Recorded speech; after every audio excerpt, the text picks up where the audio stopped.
Okay, guys. Hey, how you doing? This is a hi type of live. I still can't do guest. And honestly, I don't want to do politics or talk about anything outside of that. Other than with all the craziness going on, and at midnight, you know what the terrorists. I don't even want to talk about that. I want to talk about stuff that maybe if you guys are coming on here, you can give me suggestions. Again, I can't do any guest. I need to go through this live without them yanking my plug this time. But I want to talk about a couple things. What you do, what's your go-to when you feel overwhelmed? What do you watch? What do you see? What are you watching now that makes you feel better to kind of get away from everything? Do you search for stuff to get away? Do you read? Things like that. I want to do this as a change right now because I don't want to talk about the other stuff. Honestly, I don't. Because what difference it makes, that's another thing. I put a video up today. I've done that. But I want to talk about stuff that I've been watching lately that's kind of really making me feel real good. And if you pass this on, bring people on here, let's talk about it.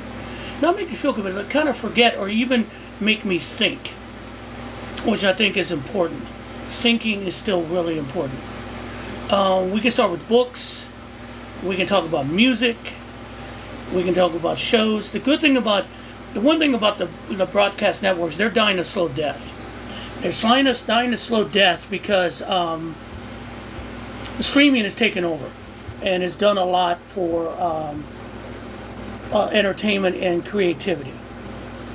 People are willing to pay for it. People are willing to pay to see for Apple TV or even Paramount Plus. I know they have problems, but they gave Trey Parker $1.5 billion, so they knew that was worth it.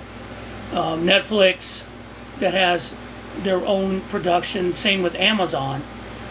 And you can find stuff there that makes you feel that's more entertaining than what you find on network TV. Because network TV is always stuck on the same stuff, same BS. And then we have movies out there that we can talk about. What you thought of maybe the new Superman movie. Have you seen the Fantastic Four? I haven't seen it. I am a huge nerd. Seen every Marvel movie out there. Like pretty much all of them. I mean, like the ones people don't like. That's kind of weird, but some people don't care. So I want to talk about a couple things here. So one book I'm going to finish this weekend in the next few days because I've been putting it off. When I get into a book series, I get into a book series. And I can eat through book series crazy. I just chew them up. And they're really fun, but the problem with it is you could spend $20 on a book and 2 days later it's like, wow, it's done. It's like getting a good dessert and it's over. But my kids and my family years ago read The Hunger Games. And I did not come to The Hunger Games till after the movies. And the movies are outstanding. The movies are done right on the point. And I read all the novels. And the great thing about The Hunger Games, there is an underlying political and social thing in there that the next book about the rise of President Snow fit really well into what happened in The Hunger Games and what his view of stuff was later on. You get to understand him, especially Donald Sutherland's portrayal of him in the movies, because you get to see why he was what he was. That's the great thing about it. The author probably told the writers this is what happened to him, and they made that show, right?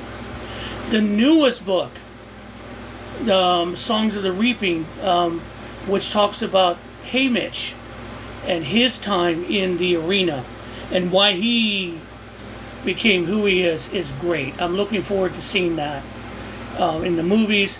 I'm always looking forward to finishing the book. I haven't finished the book yet. I want to finish. My wife is bugging me because it's someone else's book. She wants to get it to everyone, and I'm keep holding up. So I'm going to make an effort this weekend while they're in Atlanta. Families in Atlanta seeing the EPL games at the Mercedes-Benz Stadium. Big soccer fans here. I'm glad that they're going to get a chance to see English Premier League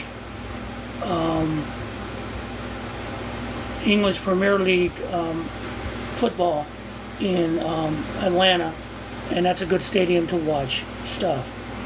But I'm going to finish that book, kind of give you an idea what it is. The other thing that I really enjoy, hey trucker, this is going to be a little different one. I can't do guest. They still won't let me do it. I'm being non-political today, because if I'm going to do political, hey, how you doing, T? What's up? If I'm going to do political, I'm going to do live at Substack. Okay. And if you ever want, trucker, you and I can get together. We should do a live together on Substack. And it'll be fun. That way we can ensure that I'm not gonna get bombed and get removed all of a sudden. What I want to talk about, what I'm trying to talk about, is that, so yeah, reach out to me. Maybe, I don't know what your schedule is like. Sunday, because that's my day off. Just DM me or send some. We'll talk about it. If you want to reach out to me, the email is binder38us@outlook.com, and I think that'll be fun, because then we can go off without having to worry about it. Substack is pretty cool with their lives. I cannot download a damn video to it. Still fights me every inch of the way. But what I was talking about, things that you go to get away from the craziness that is going on right now. I mean, we could talk about everything that's going on right now. In the next 3 hours, everything's going to get more expensive, especially coffee. Side note, when coffee goes up, good luck. That's all I got to say. Good luck with that. But we're talking about like books, TV shows, movies that you go to, and things that you want to talk about that maybe people should see. And I was talking about the Hunger Game book that I'm going to finish. But I want to talk about some recent TV shows that I've been watching. If you have Netflix, please find some of the Korean shows there. And I'm not talking just Squid Games. Squid Games is something that popped through. But I'm talking Korean dramas, especially science fiction. There are a couple of science fiction shows that Netflix has for Korean shows. They're really, really good. Yeah, but Amazon's going to pass that tariff on, so we'll see what's going on. We'll see. Some companies might absorb tariffs, but it looks like they're raising everything, so we'll see how it goes. But if you get a chance at Netflix, check out Korean shows, and don't, they're really bright. They're very well done. Some of the action stuff is really good. If you not have seen Train to Busan, you have to. Train to Busan is one of the best zombie films ever. It is amazing to watch. It's got emotion. It's really good. It's one of the best zombie films you'll see. Check that one out. But do me a favor and check, because it gives you, it really shows you that there are a lot of things outside the United States that you can do that are doing great work. I never forget the year that the Parasite won the Best Picture, and I saw Parasite is a brilliant movie and social commentary. But I'll never forget the reaction first with Trump and some people here who bashed that movie because it won an Oscar and it wasn't an American film. It won the Oscar because it was the best damn film that year. And if you haven't seen it, go watch it, because there are things in there that will resonate with you, especially nowadays. It is an amazing film. and that's worth your time. Yeah, it is a great film. Um, and that's the thing. There are a lot of films like, if you want to see a good action and horror film, I'm going to switch over to a channel that's really tough to get to and seems kind of expensive, and that's Apple TV. And it aggravates me sometimes to get on Apple TV. But Apple TV has some really good shows. I'm going to talk about one movie, The Gorge. That movie is one of the best action horror films I've ever seen. Also, the actress who plays in there is absolutely gorgeous. She was the one that played in Queen's Gambit. It's worth a watch. It's smart. It doesn't go above what it is. Don't overthink it. Just watch it. It's really good.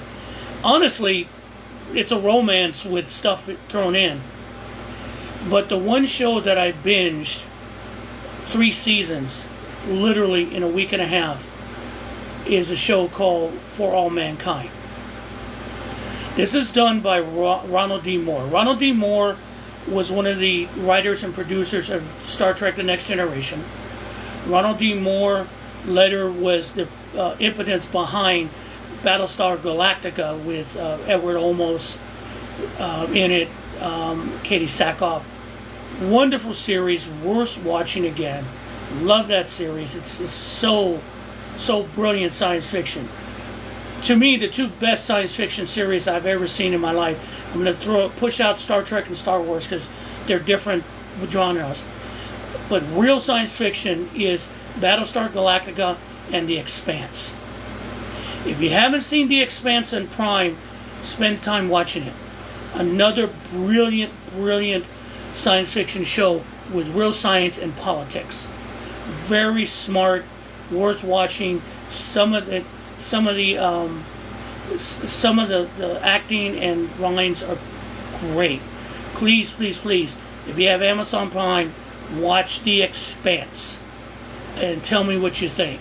You will not be disappointed. But I was getting back to For All Mankind. This show, Ronald Moore has put it on, and what they did is they kind of messed with the American timeline. We all know that Apollo 11 in our world, it's called The Expanse, exactly as you said, The Expanse. And I'm telling you, Trucker, once you get hooked on it and watch it, it's what they call hard science fiction, because there's no magic stuff. It's all physics. And you'll see why when they talk about propulsion related to a lot of stuff. And if you like space battles, this isn't photon torpedoes and phasers. This is like real-time physics, no gravity space battles with projectiles and missiles, and it is brilliantly done. It's really worth it. And if you see it, you'll understand what I'm saying. But going back to For All Mankind, so what Ronald Moore did is that, as we know, on July 11th, July 20th, 1969, we landed on the moon. Neil Armstrong walked on the moon, and he was the first man on the moon. What he did, though, he changed the timeline. That of June of that year, the Russians set foot on the moon first. Alexei Leonov, who was one of the first cosmonauts in orbit, landed on the moon. Quick science note: the reason that the Russians could have beat us to the moon because Apollo 1 set us back really badly. The fire in that capsule set us back quite a bit. They could have beaten us to the moon, but their large booster they needed to get to the moon, because we developed the Saturn V. That's got us to the moon. Their booster, the N1, failed. It blew up, and they could never work the technology, so they could never get enough thrust to get their probes to the moon. So that's where the space race was lost, or to them. But in this show, they won the space race. They landed on the moon. They claimed it for Mother Russia and the Soviet Union. And that reset the space race for decades. It follows that timeline to Apollo 11. Now, and I'm going to kind of spoil it a little bit, but when Apollo 11 lands, they land badly. They land badly because that was true. Neil Armstrong, or I believe, was flying, and they were just hoping that they didn't crash. When the Eagles touched down, they said, "Oh, thank God." So watch that show, and it shows that the space race in the Soviet Union, since Neil Dreisen said, the reason that that space died is that the space race died. What he did was keep the space race going in the moon. And then what we did in the show, instead of just missions, we put a base on the moon in the 70s. And then it just proceeds now in the 3 seasons to the point that it becomes a race to Mars because the Soviet Union never falls. They're always fighting it, and it changes the entire history. You got to see it. Hey, Gallifrey, how you doing? We're talking about science fiction stuff. Okay? Talking about science fiction stuff. I ain't talking about politics. I'm talking about stuff that you bring to the table that makes you feel better. And since you're late here, I'm talking about the For All Mankind on Apple TV. The one thing I like about For All Mankind and Apple TV is that they follow what NASA was thinking about it before Nixon pulled the plug on the space program. There should have been more Apollos close into the 20s, but they pulled the plug. Like most narrow-minded Republicans who need space. You know, we should worry about here. Yeah, like they really do anything. They don't care. But that's, again, all politics. But if you haven't seen that show, please, please, please see that show. No, I haven't seen Narco. I saw that movie with Emily Blunt. What's the name of that movie? Sicario? Yeah, Sicario with Emily Blunt in it, and I watched it. Yeah, Gallifrey, if you can get a free week, do it. It's worth it. Trust me, it'll be worth it. If you haven't had an Apple TV, they'll give you a week free. And just try it, and trust me, you'll love it. And to answer your thing, Trucker, no, I haven't seen Narco yet. But the one thing why I'm not interested, I just don't want to get down with it, is that I saw Sicario, that everyone said was a great film. I thought that was the most depressing piece of shit I've ever seen in my life. No offense to Emily Blunt or all the actors there, they did a great job. But it's just that the ending was so depressing. I mean, the justification of what the lead character did, I'm going, it didn't make sense. You were no better than the cartel in the end. And there was no solution. It was just the same. Now, when we say trafficking, you're talking about human trafficking or the other stuff? Oh, okay. I got you. I might check it out. We'll see. That's on a list of many things. Yeah, the other. We'll see. I mean, again, that one, like I said, Sicario left a bad taste in my mouth. No, I haven't seen either movie. Jay, have you seen them? The one thing about TikTok, I've probably seen half of what it's on in the movie, the Superman. They put up all the videos. But I haven't seen anything. You're talking through the Reagan years, Trucker? About on the trade? Yeah, we knew that. Yeah, that's how they were supporting certain rebels for communism, against communism. Yeah, we're not. We ain't clean in that. We've never been clean. American foreign policy has never been clean. But you know what? I'll take dirty right now over incompetent that we have right now. Oh my God, I talk politics. Oh, what are we gonna do? Anyway, so I wanted it. So yeah, I don't care. You know, I'm glad they're upset because I've seen the videos. And if you went to Superman as a Trump supporter and went, "What do you mean he's an immigrant? Oh my God, where have you been? I mean, where have you been? Where have you been? Where have you been? I mean, strange being from another planet. Okay? I mean, that's in George Reeves' Superman, strange being from another planet. You know? And that's the thing. And it's just like you're going, okay. I mean, you can't. You can't. I laugh at it because it's like I've been watching. I mean, I've seen Superman. I've seen the George Reeves, which are really fun. They're really fun if you ever watch them. They really are fun. They are who they are. And I'm a big fan of the original Superman movie with Christopher Reeves. They did that. I mean, for all its 70s stuff, it's still a great film because they literally made you believe a man can't fly. And that was Christopher Reeves at the time they were using their technology. It was great. And Superman 2, if you don't know, both movies are one movie.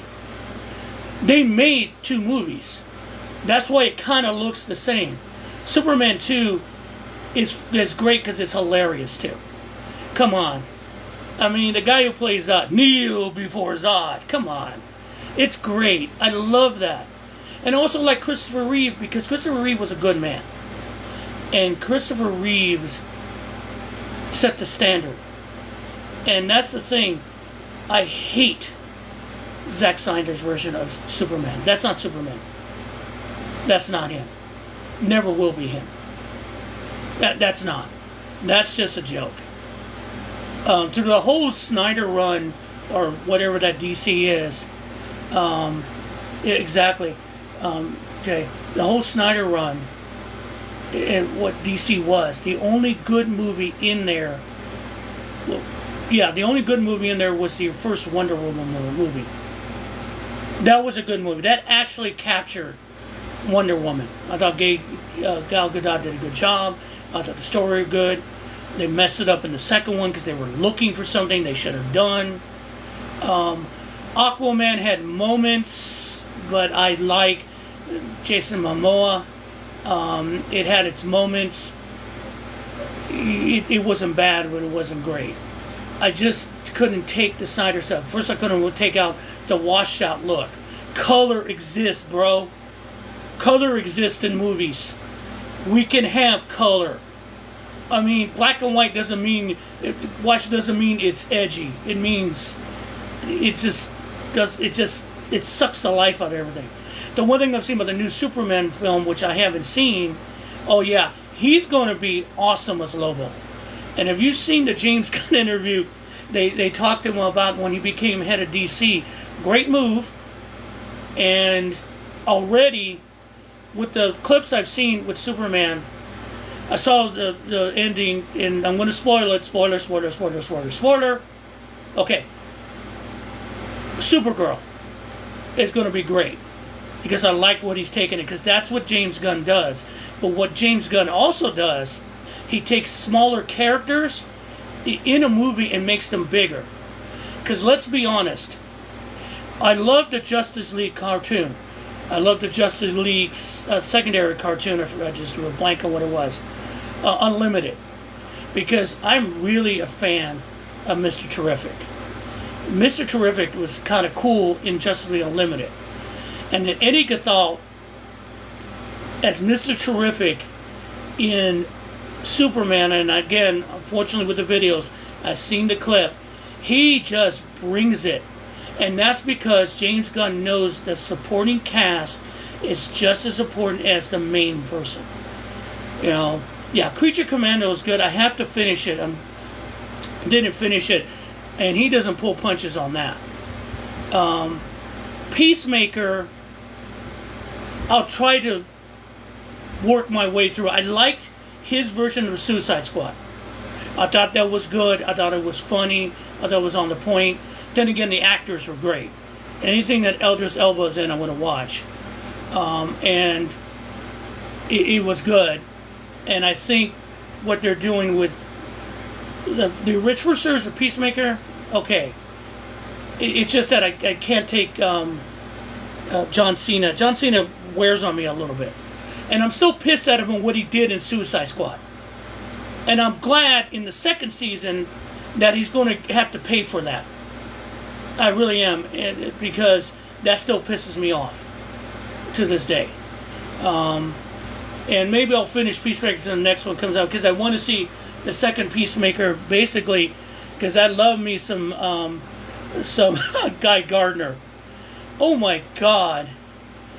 I mean, that's going to be fun. And Isabel Merced, well, that's all I got to say. But that's the thing. He's just really smart, and he took Mr. Terrific to a new level. And interviews with him, when he talked about Lobo, because you brought up Lobo coming up, Nathan Fillion is ridiculous. I've seen everything he's done. I love The Rookie. The Rookie works because of him and the cast. But him as Guy Gardner, my what is what? Okay, that's just, he's just got it. And he knows what he's playing. That's the thing. He knows that they play it, and they don't shame it. That's the best thing. They don't shame it. They don't say, yeah, I'm doing this because I'm getting paid. No, they love what they do. You can see it. That's why I think when they do Mr. Terrific in the film, James Gunn just loved his character, and he just wanted to make sure everyone saw and gave him a big part because it was important. But when James Gunn, he was in an interview, when he was first announced that he was going to be the head of DC Studios or New DC World, he got text from everyone, okay? He got a text from Jason Momoa. It was just one word, Lobo, baby. And he's going to be perfect with Lobo. That's going to fit for him perfect. Also, he got one from Ryan Reynolds. And they asked him, he's telling him congratulations on that. And so he texted him back and said, hey, do you want to be be Green Lantern again? He said, oh, fuck no. Fuck you. I'm not doing it. So, but he's already, from what I can see, he's going to give a vibe to DC that they should have had. DC has great characters. DC has been better on the animated side than on the live action side. Because the one thing that always made Marvel work is that you got people who believe in the project. They believe in those characters. Those characters mean something to them. The reason, and let's be honest, the reason that Guardians of the Galaxy work, because I really didn't know much about Guardians of the Galaxy. I went there with everyone, and the opening sequence from Guardians of the Galaxy is what set the standard. And the development of the characters in that movie is what set the standard too. Dear God, we all fell in love with an animated tree, living tree, and a CGI living tree and a CGI talking raccoon. And you could not do that. It was just written so well, and it's done well because it takes itself seriously, but not that seriously.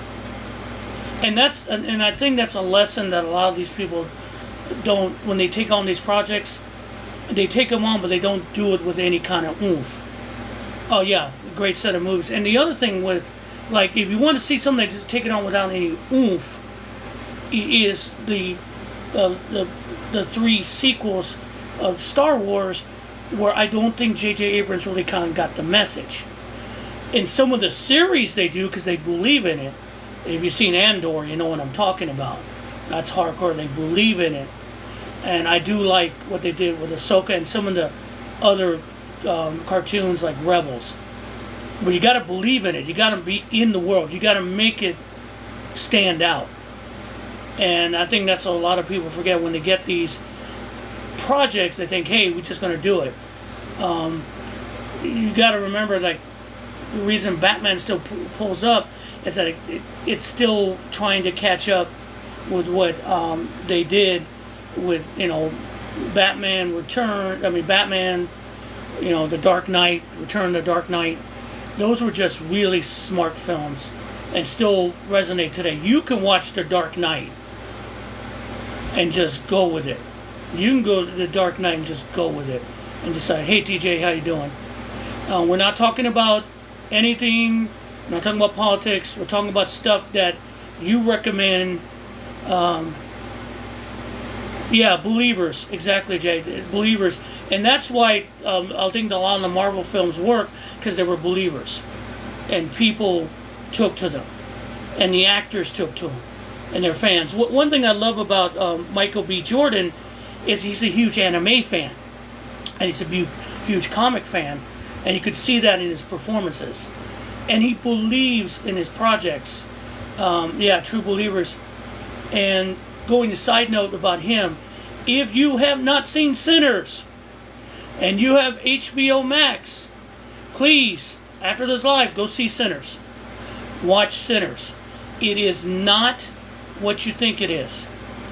It is a brilliant, brilliant film that should win Best Picture, but probably won't. Why won't it win Best Picture? Because it's one of those films that the voters don't like, because it seems, A, it made money, and B, it's just different. But the social constructs in that film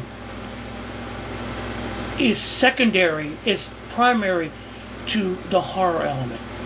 The horror element, to me, is minor compared to the whole story. That's what makes that work. And I sat there and watched it and went, damn. And very few times when you see a film you go, damn, and you never forget it. I remember seeing, I just drew a blank on it, the Holocaust film, Liam Neeson, you guys will, Schindler's List. I saw it once with my mom, God rest her soul. And afterwards, we went to the nearest restaurant and had a drink together, because we just sat there, because I've never seen it ever again. I can't watch that film. It's a brilliant film, but I can't watch it again. It's too heartbreaking. The Green Mile, another brilliant film. Green Mile. I've seen it a couple times because it is another brilliant piece of filmmaking. It's great. That's another one that always resonates. If the Green Mile pops up, I'm going to watch it. All right, when the Green Mile pops up, I'm going to watch it because it's brilliant characters. It's a brilliant story, and it's done so well. That's some of those things that will always pop up in TV. I will watch. And it's like old films will pop up and you see. And the one thing I remember recently, I went upstairs for work, and my boys were watching Indiana Jones and the Last Crusade, and I had not seen that film in a long time. And to watch Sean Connery work was amazing. And for the next 3 days, I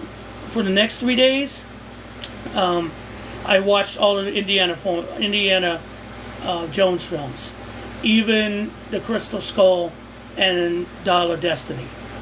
But the originals are still great, and I'll never forget seeing the first time I saw Indiana Jones and Raiders of the Lost Ark. I was going to Cal State Fresno, my first year, and I had gone there that summer. And when it came out, in Fresno, they were one of those testing things, so we got films early. So I went to see it, and I got there a little late. That theater was packed. I was lucky to get a seat. I got there when that guy tried to pull a gun on Indy, and he turned on him in the in the jungle while they were searching for the idol. And I'll never forget, because the best thing about movies, and you always got to remember, you see a movie at home, that's great, but seeing a movie with an audience is still the best thing. Marvel movies told you that, period. Especially the last Avengers films. But I never forgot in 1980, sitting in the theater where that Indy faces off with that guy with the giant sword, and he's doing all the twirling and that, and he just goes, man, everyone busted out laughing. Really didn't hear the next 5 minutes of the film. Everyone was just rocking and rolling laughing. Because it was like, oh, yeah, that was improv. Because Harrison Ford was sick with food poisoning, and he just wanted to get the scene over with. And he did. But it was brilliant, and everyone laughed. And it was like, I never forgot that experience, and that was, 40-something years ago? See, you don't forget things like that. That's the one thing about movies. The first time, you really not 50 years since Jaws came out. Saw it in the theater 50 frickin' years ago. Saw it with my mom again. And trust me, that was scary. Especially the opening sequence where the first one gets eaten. But I love what Steven Spielberg said, because the Peter Benchley, who wrote the book, yeah, it's going to be 50, and I saw that somewhere. Oh my God. Peter Benchley told, when Steven Spielberg was doing, now Steven Spielberg, I think that was his first big film. If you're a fan, older fan, yeah, you would have. Trust me, it was different, especially Bruce, the shark. Because at the end of that movie, when he's on pushing a boat with a big open jaws, trust me, it's scarier when it's bigger. Because you were like, oh my God. But the one thing Peter Benchley said, because Steven Spielberg had not been doing movies, he's been doing TV movies. If you ever seen the TV movie called Duel, with Dennis Weaver in it, I don't know if anyone's old enough to have seen that film on TV. It's a really interesting film. I don't know if you could see the film. It's a TV movie where this guy pisses off this trucker in the desert and gets chased by this guy through the entire empty desert, and just has to avoid him. The guy keeps trying to kill him with a truck. It's amazing to watch it. That was a TV movie. I never forgot it, and that was Steven Spielberg production, and that led to Jaws. But Benchley was reading the script and what he wanted to do, and when you're getting to getting in, and Benchley, who had wrote the original Jaws and done research, said, hey, Steven, sharks don't do that. Sharks don't do that. They don't jump on boats. They don't do this. They don't do that. And he looked at him and he goes, I know. But at that point, in the third act, the audience won't care. The audience won't care. The audience is in. And that's right, you were in. Oh, you were in. And that's the great thing about, that's kind of set the standard for a lot of the summer blockbusters. Because everyone had to see that movie. It's amazing, people keep forgetting how limited things were when I was younger. The original Roots, the miniseries, and I know if you ever seen it, I remember seeing it live. Oh, cool. I'll look for it. Thank you, Jay. I want to watch that again. Haven't seen it in years. The original Roots, the miniseries. I remember how big that was. A TV series outside of sports had never been that huge, except for the last episode of The Fugitive, then when it was on TV. And if you watch Roots, they did not, I don't think you could do Roots today. You couldn't do Roots today because everyone would flip out And I'm talking about the MAGA. If you think they flipped out about Superman, oh my God. Roots, oh, they didn't pull punches in that. And I remember people, it was, go see it. News channels talking about, we're going home to see it. It would hook the people.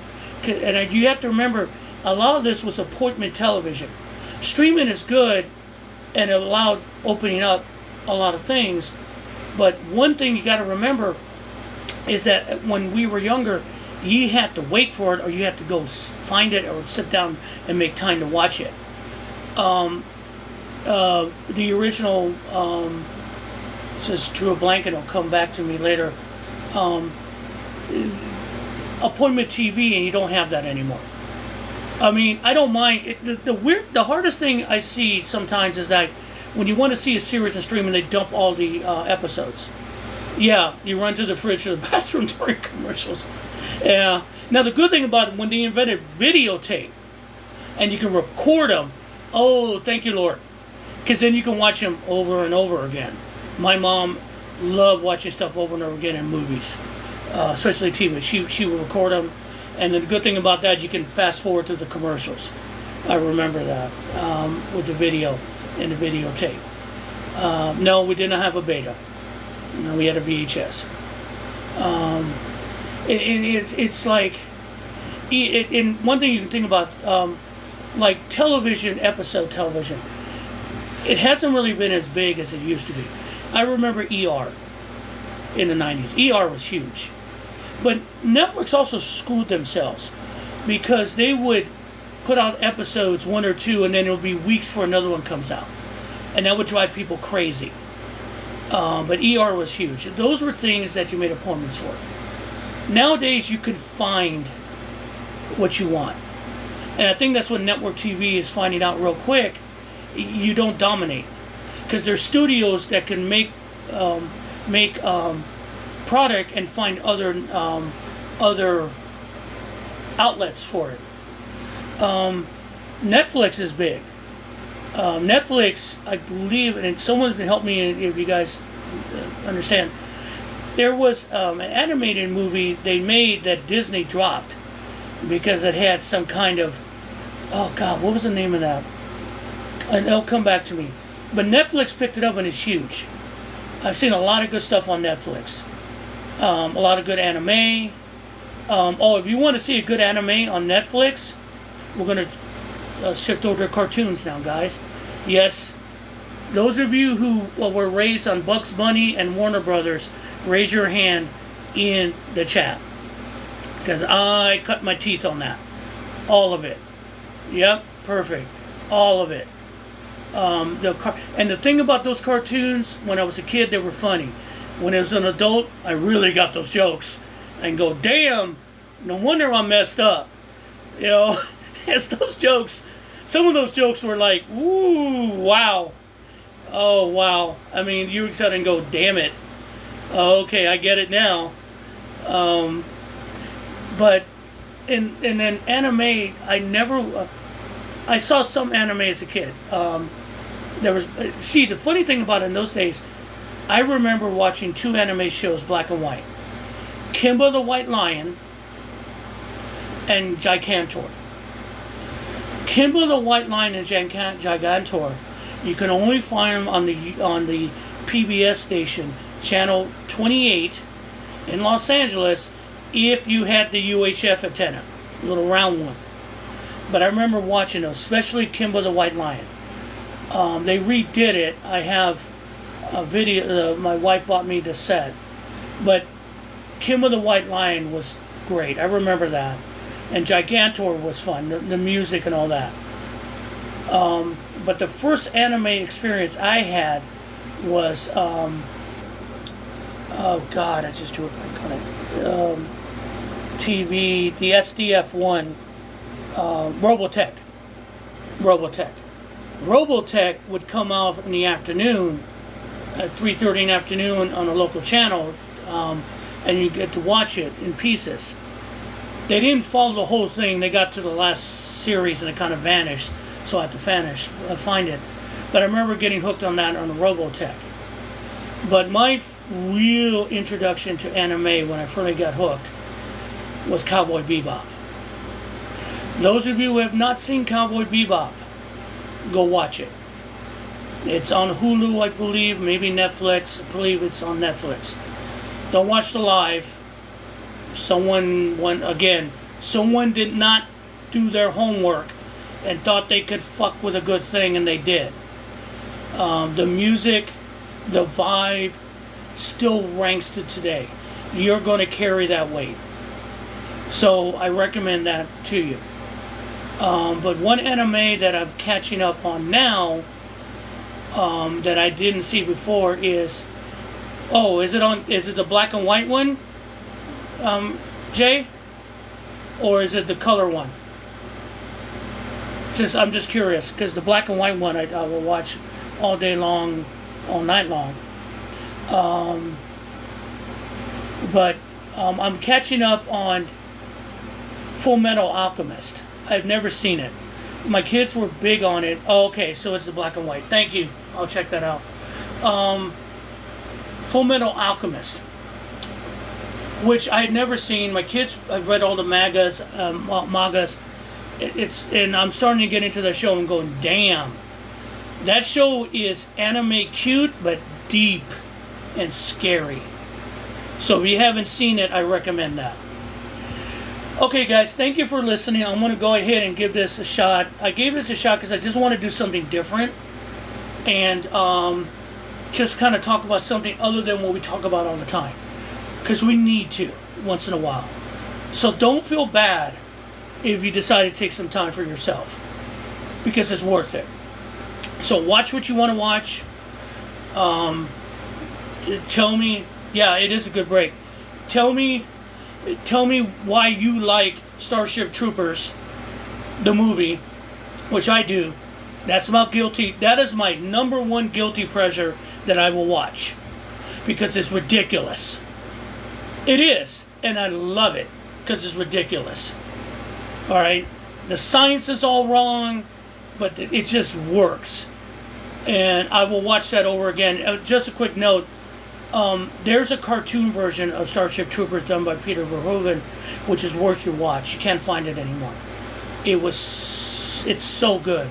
It was really good. Can't find it anymore. If you guys know where I can find it, I'd love to watch it again, because it was brilliant. But it got torpedoed by the Sci-Fi Channel, like they always torpedo good stuff, like they did in the early days.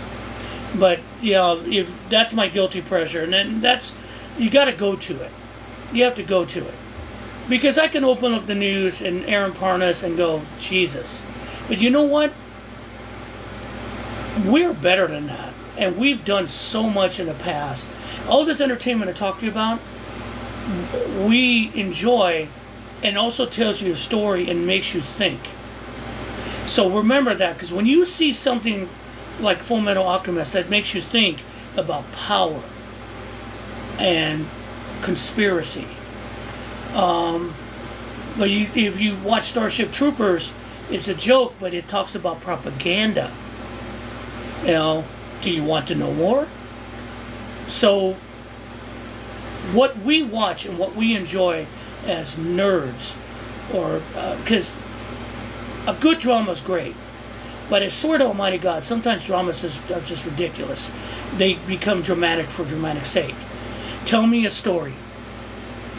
Stephen King said one thing. He said it's all about story. The reason that certain things work, yeah, if I get a chance, I will. Jay, and I definitely will tell everyone what I think about it on Superman. But the reason that things work, even though you don't think it should work, shouldn't work, because they tell a story. Why the hell do you think all those Marvel movies worked? Because they told a story. They told a story we were all invested in. Why do a lot of the Marvel movies now don't work? Because they really don't have a story that we were invested in yet. Some of the series we are, but not like the arc. That's why it worked. And that's why you'll know when you see something like I brought up earlier, The Gorge. You know what? Is it the greatest movie ever? No, but it tells a story you're invested in. I'm invested in that story, and I'll watch it again and again because it just resonates and it works. So that's the one thing you all got to remember, that it's not about why something works, because it resonates with people. People want to see it because it fits in. It resonates within their heart and with all they are. So remember that when you see something and you look at it and you go, check it out, and if it resonates with you, it's yours because you're invested in the story. And if people say, yeah, but he kind of messed it up, yeah, we'll see what they do with that Kang. But I'll say this. That's, I think, a lot of it how we win, because we are smarter than the average bear. A lot of people they call nerds, or a lot of people they call, woke or whatever. We're just smart folk. We're smart folk, and we resonate to story. And the thing about it is, the reason something becomes popular, in spite of everyone trying to stop it like sinners, is because it resonates with people they didn't expect it to resonate. The people who don't get it walk out, but the majority of us get it and understand it, and it resonates with us. You notice that? I mean, I think sinners, and I'm going on a quick tangent and then I'm going to call it a night, and I really, really appreciate those of you who came in. I'm going to put this up on YouTube as a change of pace. If you'll find it there at Binder38 US on YouTube. But I'm going to say something here about sinners and Superman. Superman tells a story, but it's also about your experience and your life experience, not just a life experience, how you're raised in that life experience, how you're taught to look at the world. I know enough about the movie that way, but that's what Superman is. See, they try to pervert Superman as some kind of patriot. No, because truth, justice, and American way means caring about everybody else and being there to help others. See, they pervert that. That's the thing. And someone made a good comment about the new Superman, and I think it was Chris Stuckman on his review, is that he was raised right. His parents raised him right. Bingo. Bang. Hit it. And that's the one thing about Superman that people forget. He was raised right.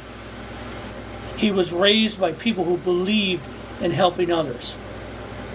And that's the thing. Even to Christopher Reeves, he was raised that way. So that's one thing. And then I'm going to talk about the other film that freaks everyone out. And I remember when Sinners first came out. Now I wanted to see it. But first of all, it's Ryan Coogler, and it's Michael B. Jordan and Hallie Stanfield. Oh my God, she's so great in that. All those actors, and I've seen a lot of them, especially a lot of that black cast, is wonderful.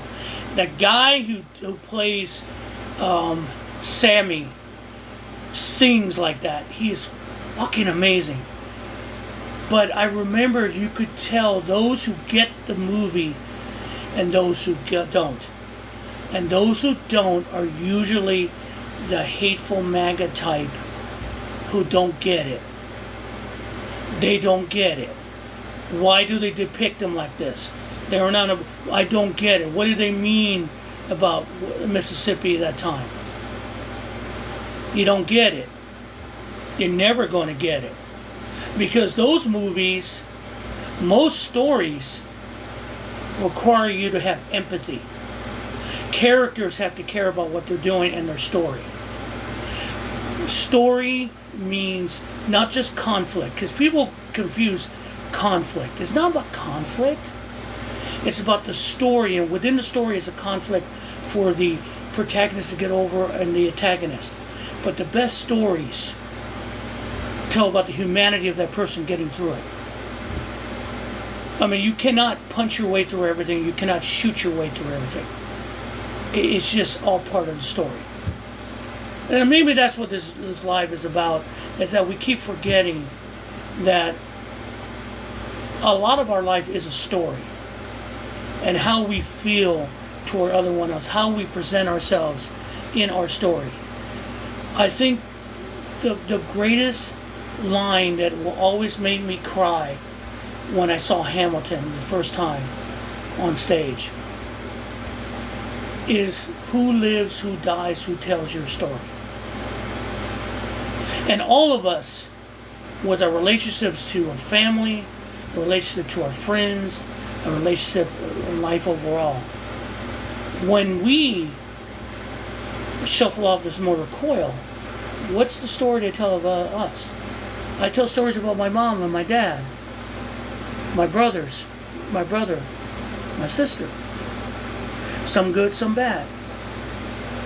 But it's a good remembrance.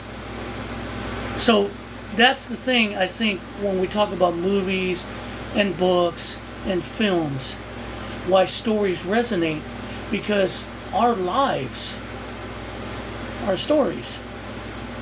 And we want, just when we leave this earth, who's going to tell our story? How is it going to resonate with other ones that we touched? So with that, I want to thank you for taking part in the live. Like I said, totally different. I'm going to put this up on YouTube. Again, you can follow me at Binder38US on YouTube, Binder38US on Substack. Again, here on TikTok at Kumquat6. Later on, when they let me do the multi-guest, which will probably be on the next live, I don't even know if we'll do another political. If you guys want, we'll do this again with guests, because I think that's really important. I think at this time I can talk my political shit anywhere else, but once in a while we all have to sit together and like travelers around a campfire, tell our stories and what makes us laugh and what makes us tick. Because remember, in that fire, there's the storyteller that everyone gravitates to. So maybe we'll do that next time. We all can be our own storytellers. All right, guys, thanks for hanging out with me. You'll see this on YouTube. You all have a good night, a good weekend coming up. Keep the faith, and remember, tell your stories.